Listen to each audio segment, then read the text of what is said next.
It's a funny place to be, stuck in a seemingly mundane world with an inner knowing that the universe is so much more than our mortal minds can comprehend. Yet we all have the capacity to know peace and our oneness with the wholeness of life.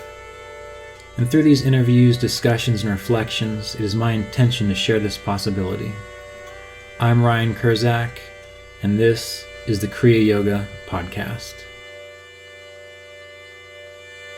So here we are, the final episode of Season 1 of the Kriya Yoga Podcast, and this is episode 108.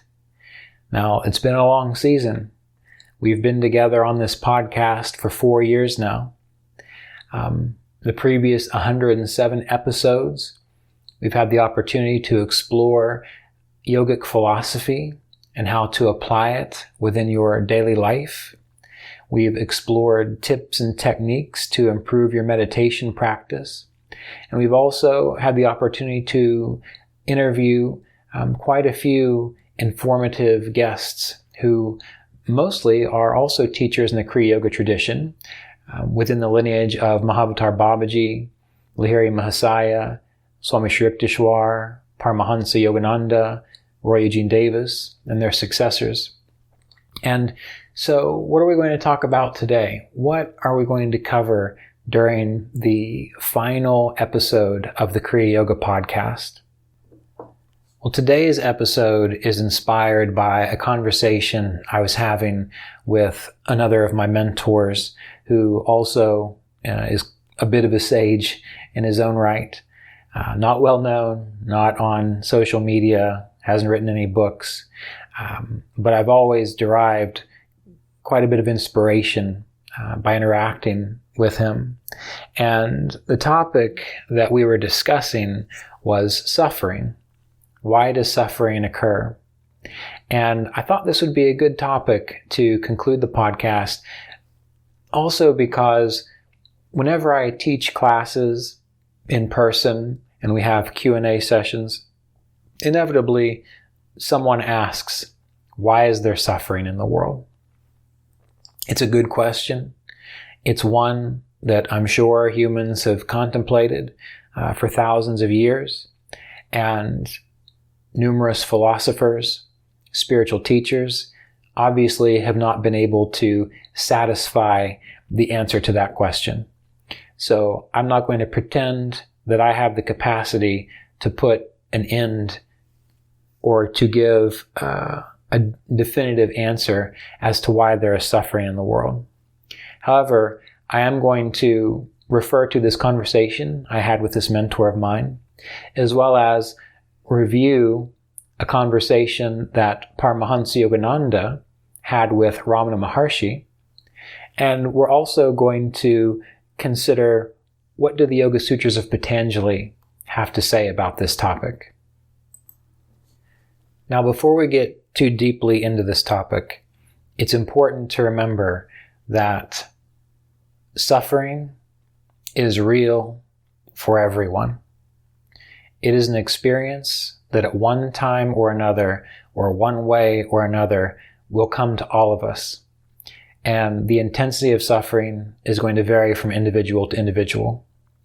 And so with this discussion, I have absolutely no intention to invalidate any of the difficulty or trauma or suffering that is available to humanity and that any of us have experienced on an individual level. My goal here today is to speak to suffering from a spiritual perspective, recognizing that there's a reason that spirituality, real spirituality, authentic spiritual growth processes aren't that popular. We can pretend, and we can often find ourselves defining our experience through a religious tradition.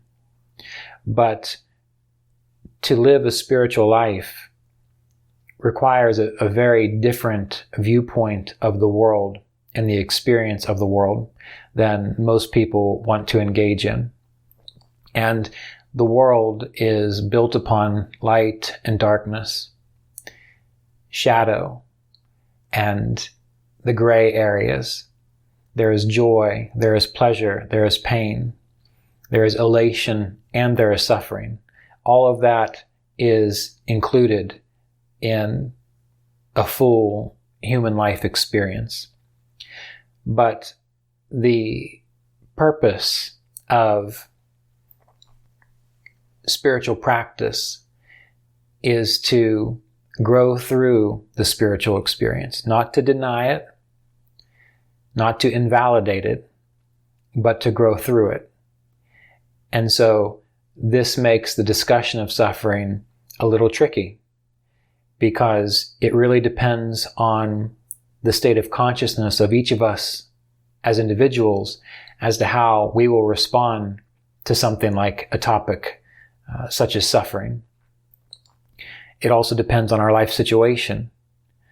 When we are in the throes of difficulty and someone speaks about suffering from a spiritual level, it can almost seem like a slap in the face, or that one is being not having compassion for a very real, valid difficulty that someone might be going through.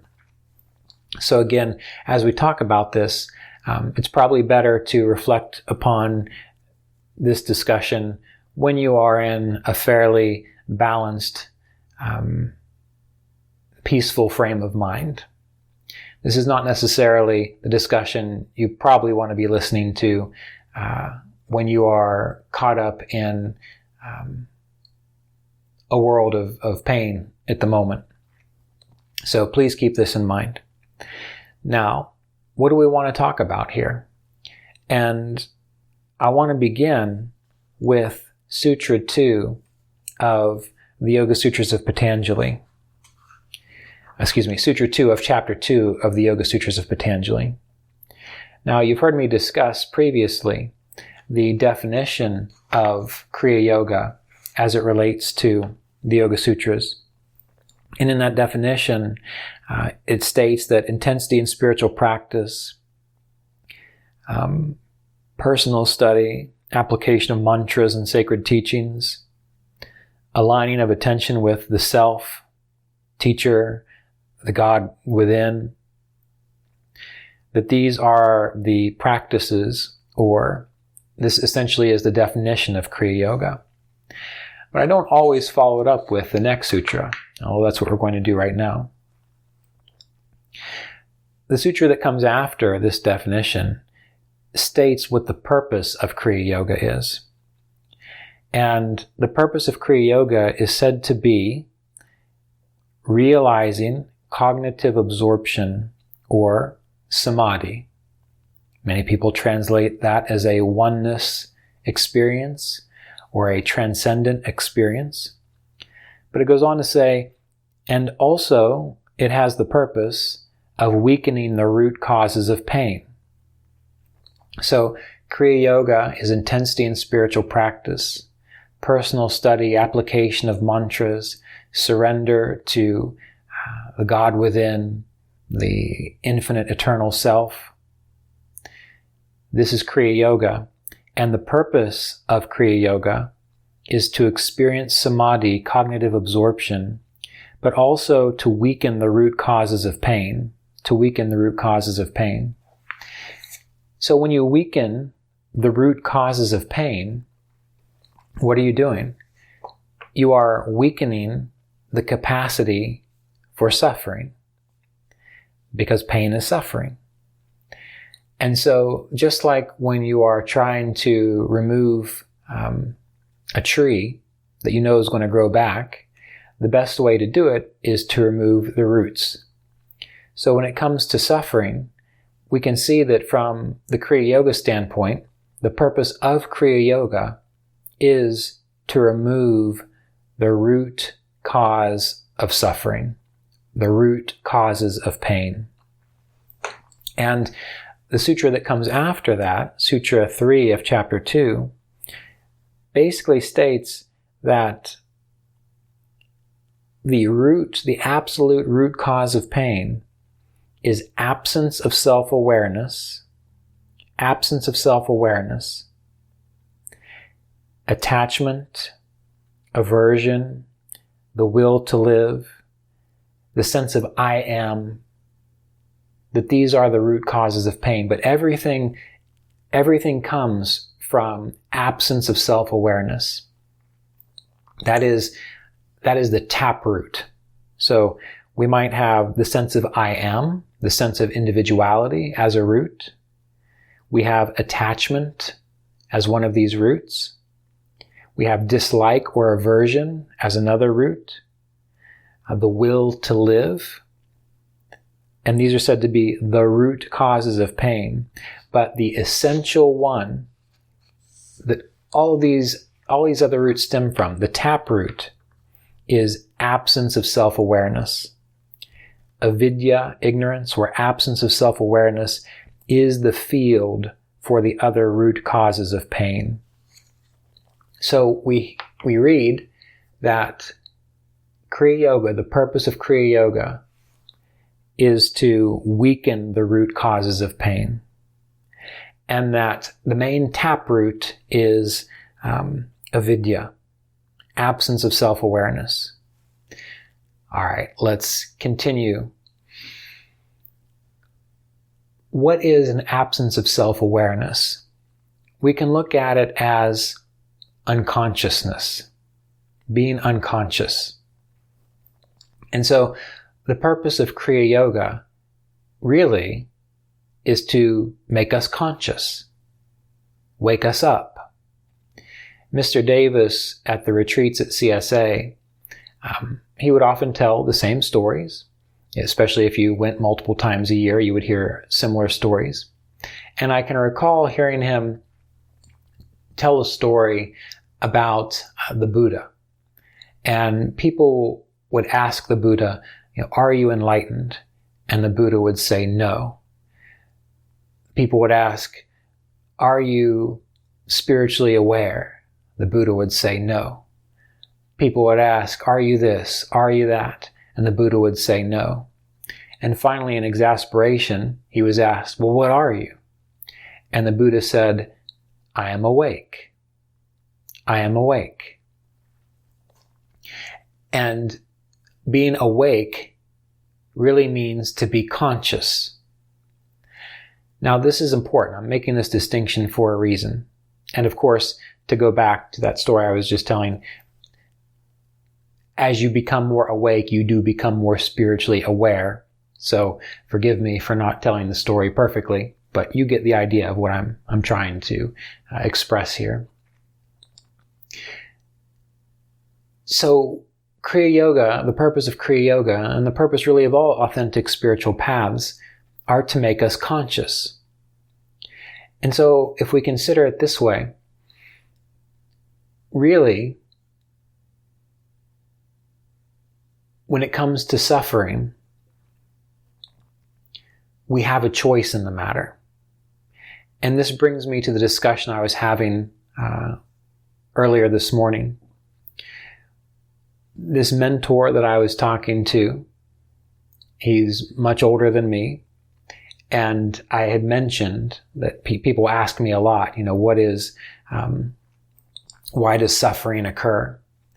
And he didn't hesitate. He didn't hold back. He said, suffering is a choice.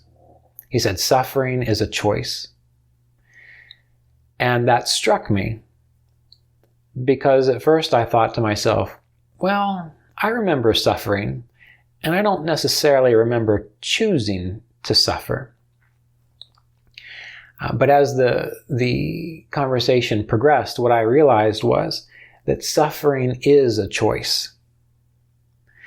And the problem is, when you are unconscious, you can't make a choice. So when we think about Kriya Yoga and spiritual practice, and we think about, or we consider, how does spiritual practice end suffering? Well, does it end suffering in such a way that through the practice itself, any situation that could cause pain evaporates? Does it do that? Is that realistic? When we look at spiritual teachers, did they avoid things that were difficult? just because they were more awake. Ramana Maharshi still died of cancer. And if you see pictures of him at the end of his life, any other person, I would quite imagine, would be in agony. Other spiritual teachers have also experienced difficulties in their life. But what's the difference? They didn't choose to suffer in those moments. Other people I have known who are not well known, who are not famous, who are quite spiritually aware, went through many difficult situations, and through those situations, they were still radiant. They were still enthusiastic. Of course, when they were in pain and something was going absolutely wrong, they felt it. But they didn't choose to define their life by those experiences. And so as I've observed others, even when I heard that statement, suffering is a choice, at first there was some resistance to it. And of course there's going to be resistance to it.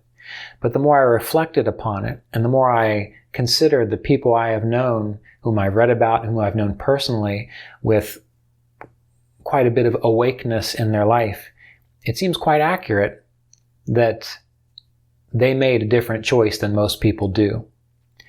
And why were they able to make that choice? Because they were more conscious. Now, it's easy to take that idea, someone's more conscious than another person, and turn it into some kind of judgmental thing. But it doesn't have to be a judgmental thing. It just has to be an observation of how a person responds to the world. When someone responds to the world based on subliminal influences, past traumas, past conditioning, and they don't have control over that, they are functioning from an unconscious state. When a person goes through life and has different experiences, and they're able to be present and look around and take in all the possibilities, and then make a choice, not driven by past difficulty or past desires, but they make a choice simply based on what is appropriate for that moment, they are living in a conscious fashion. And when we go in depth with the Yoga Sutras, there's quite a few descriptions that say, as we learn to practice Kriya Yoga, and as we learn to train ourselves to experience samadhi, which if you haven't already heard me talk about enough in previous episodes, learning to experience samadhi is a very accessible thing when you know how to do it. That's why we have Kriya Yoga. It can be done by anyone who wants to take the time to do it and put the effort forth to do it. But by experiencing that, what happens? We begin to resolve and release this subliminal or subconscious conditioning which has driven us in the past to be reactive rather than responsive. And so when we read the Yoga Sutras of Patanjali and we read about Kriya Yoga practice, what we see is that it is essentially making us more conscious. That doesn't mean that we do not still get burnt when we touch the stove.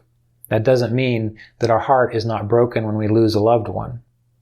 It means that we are able to consciously respond to that while remaining awake, aware of what we are as an infinite, present moment, spiritual being. That is what Kriya Yoga does. And so what we see here is suffering comes to an end. And by the way, in the Yoga Sutras, there is a specific phrase that says that suffering which has not yet been experienced is to be ended. So there is an emphasis on ending, resolving the root cause of suffering throughout the Yoga Sutras of Patanjali. But the emphasis is on becoming more conscious. And so when I was listening to this mentor teacher of mine say that suffering is a choice, and I initially recoiled from that, again, for obvious reasons, you probably do too when you hear that statement. when I reflected upon it and I considered what I had learned through the study of the Yoga Sutras, through the study of my Kriya Yoga meditation practice, through the observations of my spiritual teachers, as well as other people who are quite awake in life, that seemed to be a very valid statement. So it is through the practice of Kriya Yoga, it's not that removes those circumstances which cause us to suffer. Through the practice of Kriya Yoga, we become conscious, more conscious, so that we do not define ourselves through suffering. And when you do not define yourself through suffering, you do not identify with suffering. You do not identify with suffering. Now, I hate to have to say these kinds of things, but don't take what I just said beyond the intention. Meaning, don't become a hard, distant person who runs around looking at people who obviously are identified with suffering and tell them they shouldn't do that. When you are unconscious, and we've all been that at some point in time, that doesn't help to be told that suffering isn't real. It doesn't help to be told, oh, you're just unconscious. That's why we have to, over the period of our life, engage in study and practice so that we become more conscious, so that we can realize this for ourselves and live from it. And that is also why this is of benefit to your family, to your friends, to society. Because the more conscious each of us become individually, without pushing the agenda on everyone else, others see through example what is possible. And then through providing that example, in the same way that people look to their favorite sports star, or their favorite race car driver, or their favorite musician, or if they're interested in business, their favorite business person. Well, those individuals who feel an interest in the awakening process will see you as an example. We'll see any individual that is trying and working towards becoming more conscious, and they will be inspired to do that for themselves as well. So for each of us, we are meant to do this on a personal level, and then by example, inspire others. Again, not fanatically, not to push it in their face, but just to be that example and let those who are inspired by that example to also move towards becoming more conscious. Now, I want to discuss a conversation between Ramana Maharshi and Paramahansa Yogananda. And this is the conversation that I always look to and quote whenever someone asks me, why is there suffering in the world? And again, I do this because, as I said in the beginning, this idea of suffering and the difficulty with suffering has obviously been around for a long time. And more than likely, every philosopher, every spiritual person in the world has been approached. So, as you know, Yogananda returned to India in the mid-1930s. And as he returned to India, he made a point to visit Ramana Maharshi. And this is the exchange. This is the exchange that occurred between Ramana Maharshi and Paramahansa Yogananda. So Yogananda asked these questions. Yogananda asked, how is the spiritual upliftment of the people to be affected? What are the instructions to be given to them? And Ramana Maharshi responded, they differ according to the temperaments of the individuals and according to the spiritual ripeness of their minds. There cannot be any instruction in mass. And Yogananda said, why does God permit suffering in the world? Should he not, with his omnipotence, do away with it at one stroke and ordain the universal realization of God? And Ramana Maharshi responded, suffering is the way. Suffering is the way of realization of God. Yogananda responded, should he not ordain it differently? Maharshi, it is the way. And then Yogananda persists. Are yoga, religion, etc. antidotes to suffering? And Ramana Maharshi responded, they help you to overcome suffering. Yogananda, why should there be suffering? And Ramana Maharshi, in his classic approach, says, who suffers? What is suffering? Yogananda gave no answer. And so we see here in this exchange that we have Paramahansa Yogananda, who, by all accounts, at that time, was quite spiritually advanced. This is Paramahansa Yogananda asking Ramana Maharshi, why is there suffering in the world? So, you see, you're not alone in wondering why there's suffering in the world. Even when you had experiences like Yogananda, even when you had a teacher like Swami Shri Yukteswar, you may still wonder about this. But Ramana Maharshi, he says that suffering is the way of realization of God. And Yogananda asks, should he not ordain it differently? Ramana Maharshi says, it is the way. Yogananda asks, are yoga, religion, etc. antidotes for suffering? And Ramana Maharshi says, they help you to overcome suffering. So Ramana Maharshi is pointing out that through the practice of yoga, or the practice of your authentic spiritual tradition, that you are able to overcome suffering. And how do you overcome it? Well, yoga, your spiritual tradition, your religions are meant to, as I've said before, wake you up, make you more conscious. And so then once you become more conscious, you have a choice in the matter. You have a choice in the matter. And this is, in a sense, what you come to realize as you persist in your meditation practice, as you persist in your Kriya Yoga practice. Because as you persist in your meditation practice, your Kriya Yoga practice, you begin to lose avidya. You begin to lose the absence of self-awareness dissolves.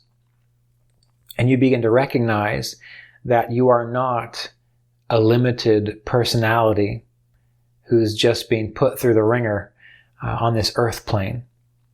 What you realize is that you are an individualized aspect of this infinite consciousness.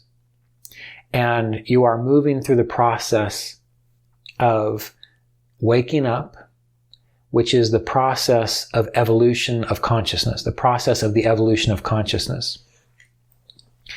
Shri Yukteswar, in his book, The Holy Science, describes this movement of consciousness from truth, stillness, the Om vibration, and he describes the movement of creation. And those of you who are familiar with Samkhya philosophy, it's described through that process. We've talked about that before in other podcasts and in other classes. But he describes how consciousness works through the mineral kingdom. So the mineral kingdom is conscious in a way that the mineral kingdom can be conscious. And then consciousness is able to take on the experience of the plant kingdom, plants, and then the animal kingdom. And eventually, consciousness is able to experience life through a human form.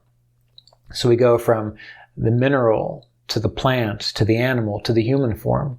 And when we're in the human form, which all of us are who are listening to this, maybe your rocks on the counter, your crystals are also listening to it too. If so, maybe it's helping to enlighten them a little bit. And your plants, and your little pets, and so on.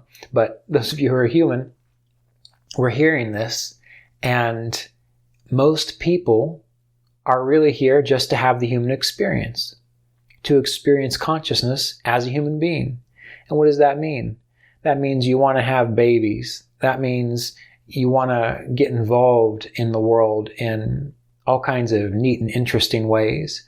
You want to get lost in this experience of life, and you want to have a great story to tell when you get to your deathbed, and you want to explain how you overcome these obstacles and the successes that you had, and how you moved through certain difficulties and the people that you met, and you want to discuss the richness of your story. You're identified with the human experience, and that's what consciousness does. So there's nothing wrong with that.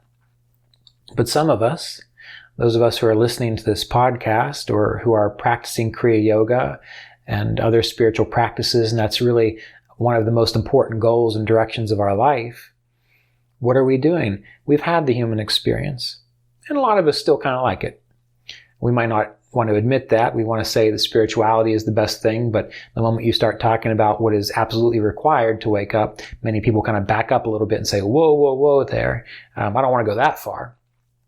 But, for the most part, the majority of people are at a point in their human conscious evolutionary experience where they're ready to keep going.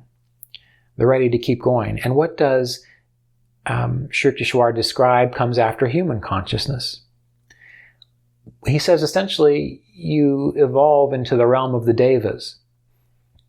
Now, many people interpret this as like from the Hindu tradition, like the gods. From other traditions, we could say it's like the angelic realms. It's a realm that is next up from humans, just like from moving from animals to humans. Well, this is like moving from humans to the next part of this evolution of consciousness. And then it keeps going even beyond that to the sannyasin stage, or the supremely free. And you've heard this story. I'm going to tell it again. When Roy Eugene Davis, my Kriya Yoga teacher, one time when he was walking with Paramahansa Yogananda, he would often say that he didn't really have any questions when he went to visit with Yogananda, but they were walking around the grounds as they would often do, and Yogananda just said to him, well, do you have any questions? And Roy said one popped right into his mind. The question was, how many of the saints and sages that you wrote about, the yogis that you wrote about in Autobiography of a Yogi, were fully and completely spiritually enlightened? And he said Yogananda didn't hesitate.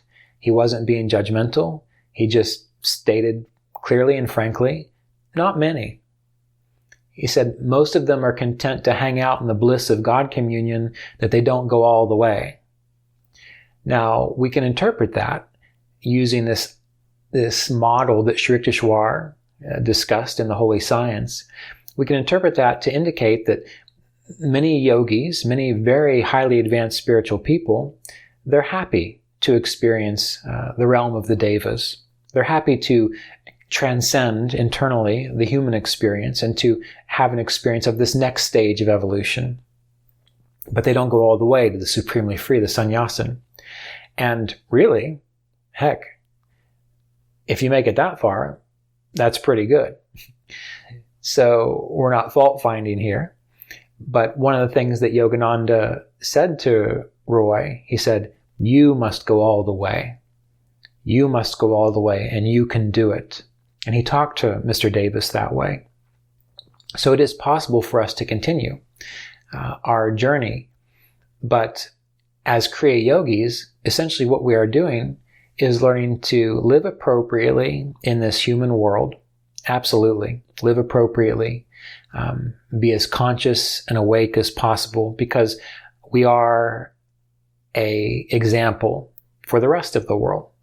And as we've seen, you might not be able to really recognize it all the time, but when you look back through history, despite we still have lots of trials and tribulations and a heck of a lot of unconscious difficulties going on, we have actually become quite a bit more conscious as a whole when we look back 100 years ago, 200 years ago, 300 years ago, 1,000 years ago. So we're all moving in that direction. And as we ourselves learn to grow into this more expansive state, as we learn to let go of the small sense of self, as we learn to let go of and dissolve this absence of self-awareness, as we learn to dissolve this root cause of pain, as we practice our Kriya Yoga practice, we do, on a very subtle level, influence the wholeness of consciousness. So essentially, it is through our practices that we learn the place of suffering in life. And ultimately, eventually, we see that suffering is just part of being human, just like joy is part of being human, just like the need to have social connections is part of being human. All these things which are common to humanity, it's just part of that consciousness of humanity. And again, the reason that a lot of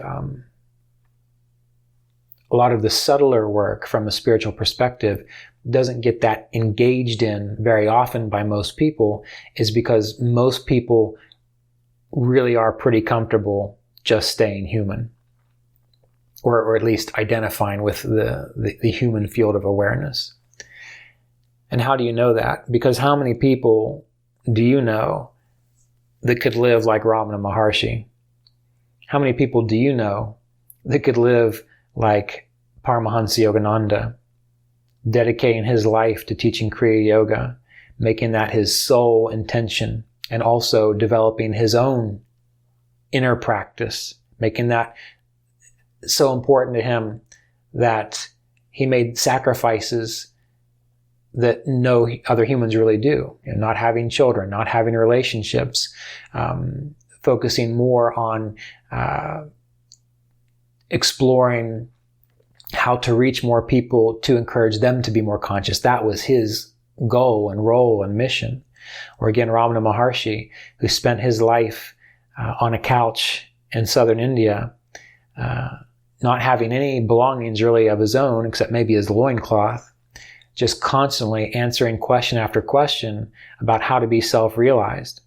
Those are examples of two people who have likely experienced that deva state of consciousness. It's like they exist on another level, and they do.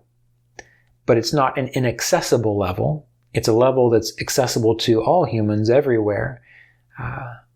But we do have to engage in processes which give us access to that.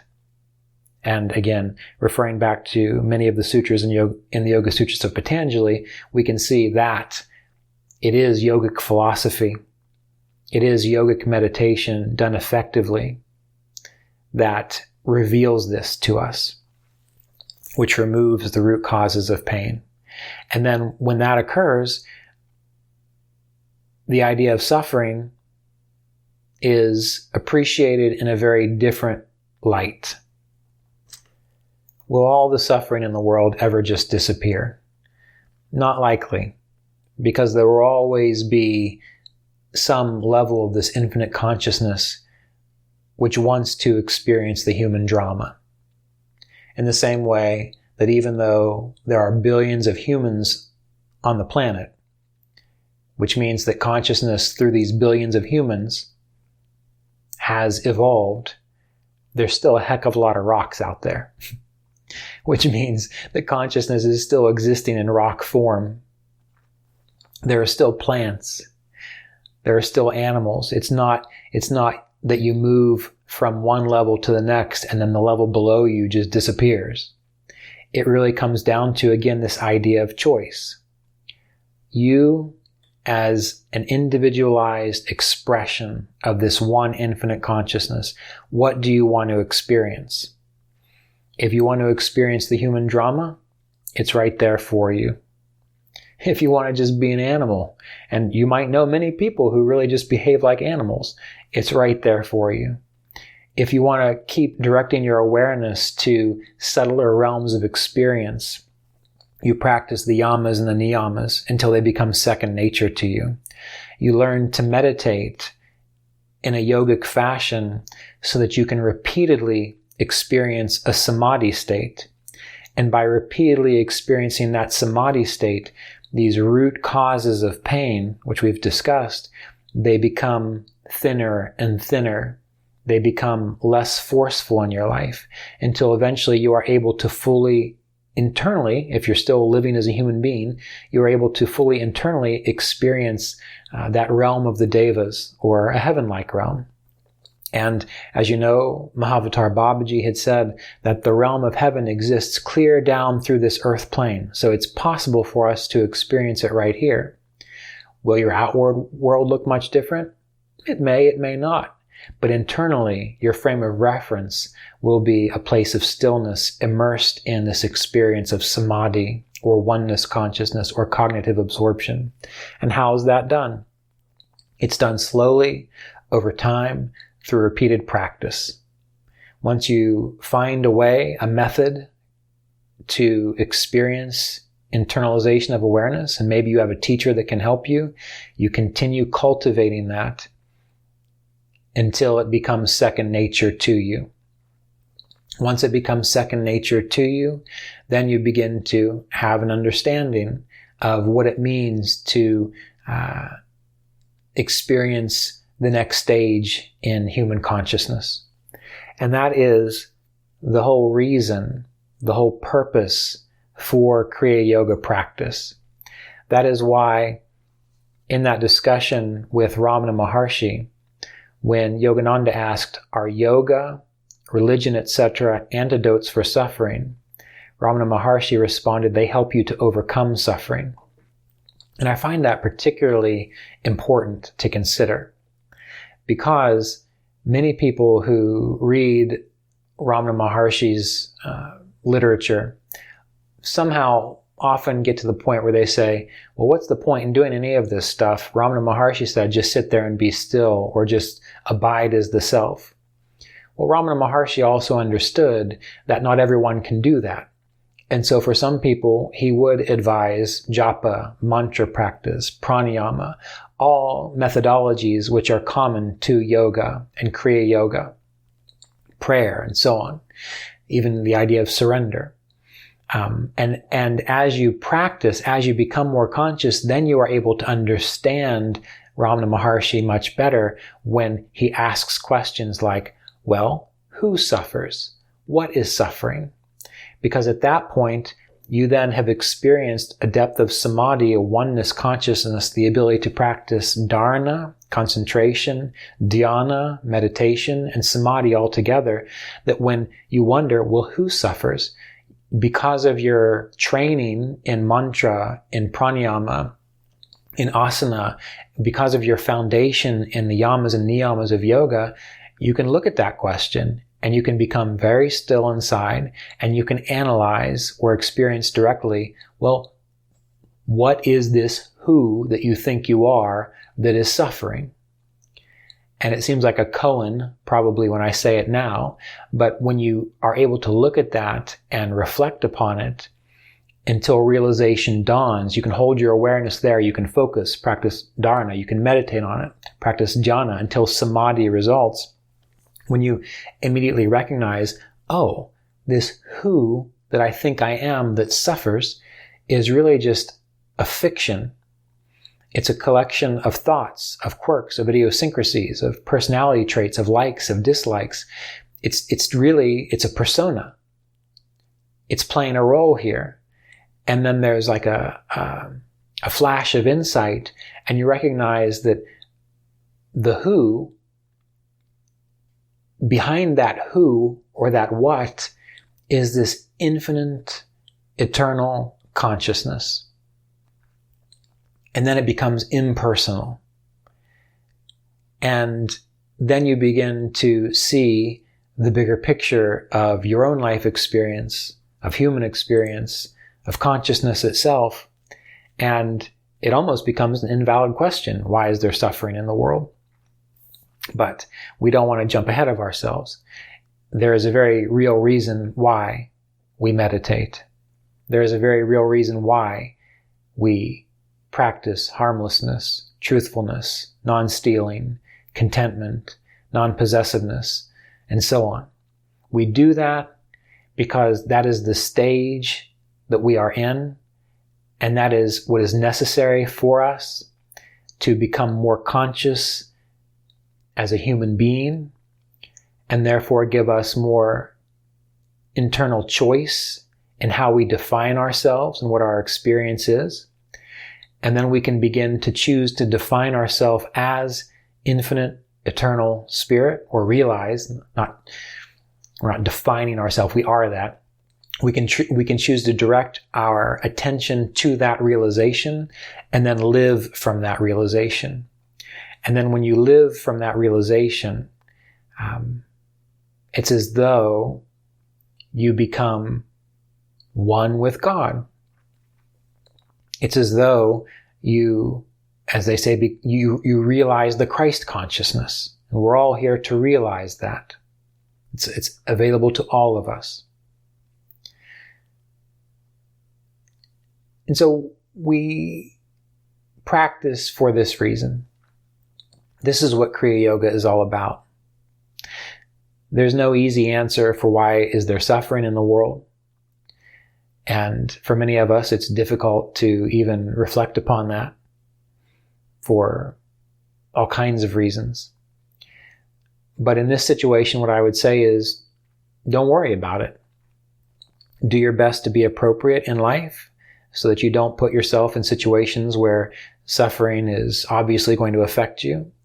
And then, because you're human and one way or another, it's going to find you, do your best to be strong, to appropriately relate to the situations and difficulties of your life, but don't let it define you.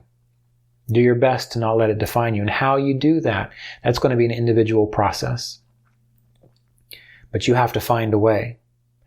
And in the meantime, continue to practice meditation, continue to study yogic philosophy, continue to visit with those spiritual teachers that inspire you, continue to spend time with those people who are spiritually uplifting and supportive of you, continue to be of service in a world, continue to be of service to the world in a way that is meaningful to you. And then recognize as the days, months, and years go by, that you are becoming more and more conscious. And this reminds me of a time when Mr. Davis was asked if he was enlightened. And I always find this question fun because, anytime you're a teacher of any spiritual topic, that question is going to come up.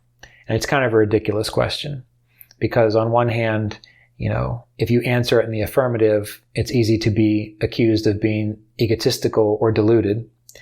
But if you answer in the negative, well, then people decide they don't want to listen to you anyway. So it's kind of a minefield.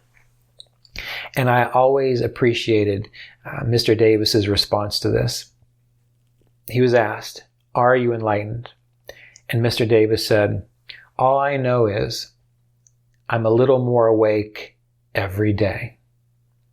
All I know is I'm a little more awake every day." And so that is what we are meant to do. We are meant to wake up just a little more each day.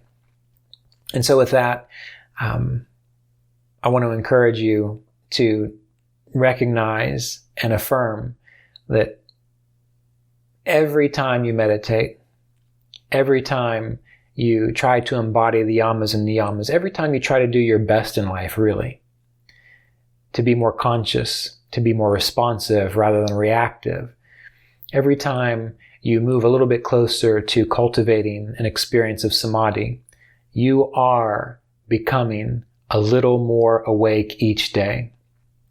And that accumulates. So look at your life, look at your spiritual practice over the long haul. Look at it as a lifetime thing rather than something that you'll just try to do for a few months or a few years and see what happens. If you find a practice that resonates with you, if you find a teacher that can help you, engage it, move forward with it, learn and grow, and you will find yourself just a little more awake every single day. Okay, well, this will conclude episode 108 of the Kriya Yoga podcast. This will conclude 4 years of time together.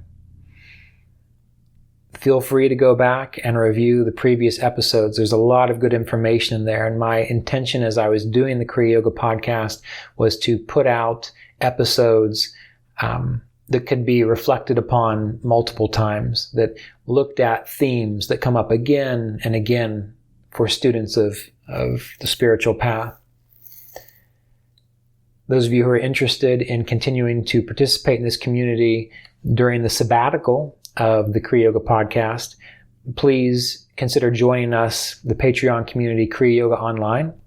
You can go to patreon.com/Kriya Yoga, and there's actually quite a big community there now, but we have monthly lessons that I put out at the beginning of each month.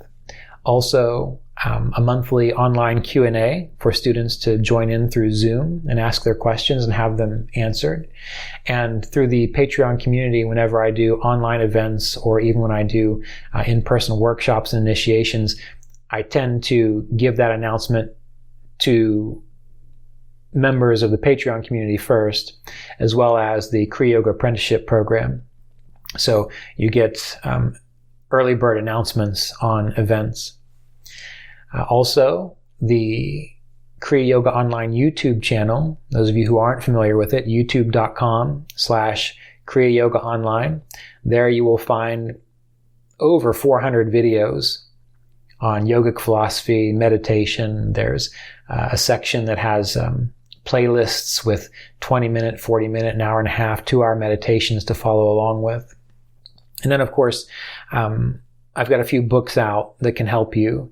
The main one to study is An Essential Guide to Kriya Yoga Practice. That was just released in 2022. Also, the book Kriya Yoga, Continuing the Lineage of Enlightenment. This is a great book. It's one of the first ones I wrote, and it has a commentary on the Yoga Sutras of Patanjali, if you want to go into more detail with that. And 2 other books, small books, Mahavatar Babaji and the Garden of Faith, and a book called The Complete Essence of Kriya Yoga Practice, which is a series of transcripts of conversations I had with Roy Eugene Davis. And those are meant to be little inspirational booklets for you. So, that said, thank you so much for being a part of these 4 years. Thank you so much for tuning in. I look forward to seeing you when season 2 starts.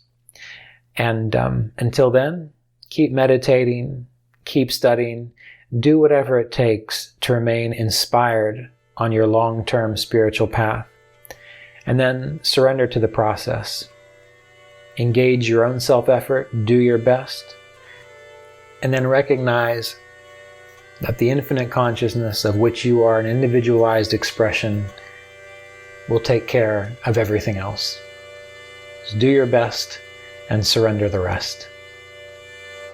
This episode of the Kriya Yoga podcast was made possible by donations from Kriya Yoga Apprenticeship students and supporters of our Patreon community at www.patreon.com/Kriya Yoga.